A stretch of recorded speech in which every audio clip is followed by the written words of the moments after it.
Hi there, welcome back to Author Metrics, where we do B2B SaaS teardown videos and try to identify a few conversion leaks that might be costing businesses a few $1,000s every single month. Today, we're going to be talking about InTouch, which is basically an intelligence platform for in-store retailers, and basically they collect a lot of the data that you possess in order to customize your customer experience. So straight away, you can see the headline is quite clear, and the subheadline is also very transparent and clearly explains what the platform does for the prospect. Also, they've got a very instant element of credibility in terms of the brands that they've worked with.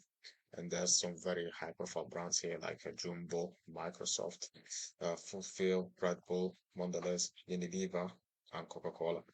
And it's a shame that it is quite small. It's quite small to see, to be honest. So they might benefit from actually increasing the size of the actual picture because it's a very big element of credibility, as we said. Also, here they've also got more social proof in terms of the um, places that they've been featured in, like Forbes or TechCrunch. So again, the prospect visiting this website will definitely be um, more encouraged to try the software. Here they explain more about the benefits of the actual platform and how they basically are able to optimize your data and allow you to earn more. So they make more explanations about how it works. All right. And they also talk about how um, they're able to help you with the personalized ads. And here they state that you can use it for both retailers and brands. If we scroll down, we can see.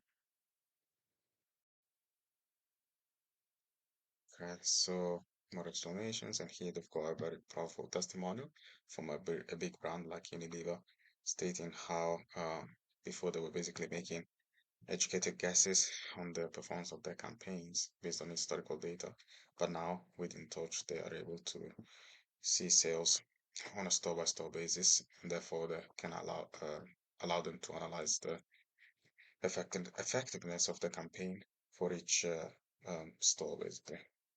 And here they've got more credible statistics in terms of the 28% uplift in terms of sales for Unilever, which is very powerful. And you can also go and read the actual case study here.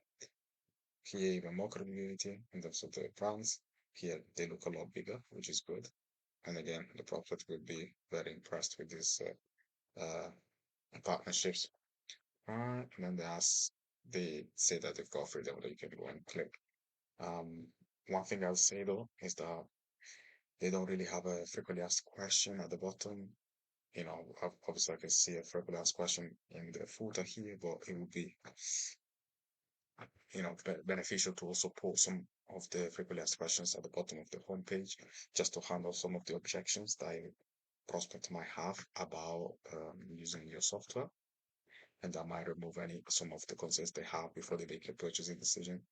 Um, but I guess this works on this page as well, but it would be helpful um, if they actually put some on the actual homepage.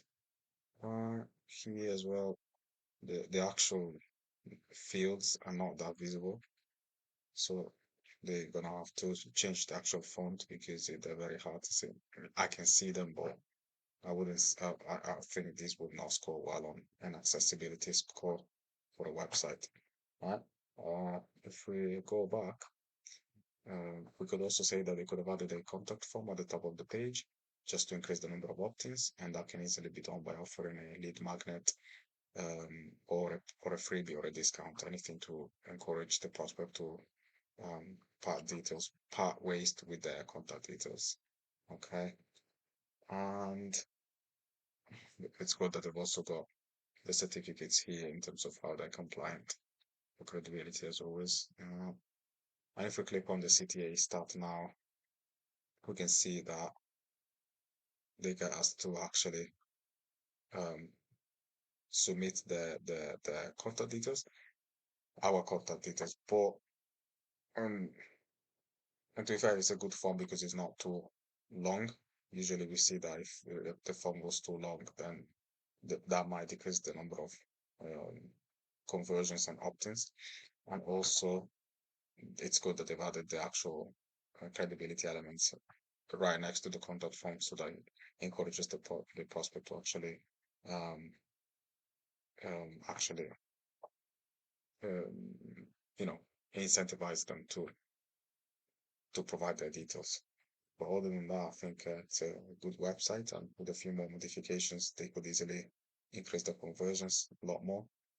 Um, One thing I would say in terms of being able to actually do that, we can implement a lot of tests like using heat maps to check which areas of the website the prospects spend most of the time on. And if we see that they're not concentrating their attention on elements that we want them to concentrate their attention on, we could run some A/B tests to see if maybe moving a few elements around the page might increase the overall conversions.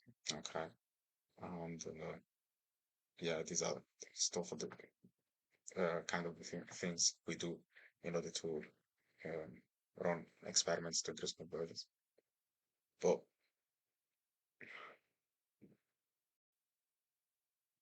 this takes us to the end of the video. I hope you guys liked it. And if you are a SaaS founder who would like help with increasing your conversions from free trials to paid users, you can book a call by clicking on the link down below in the description, and I can see if I can help you.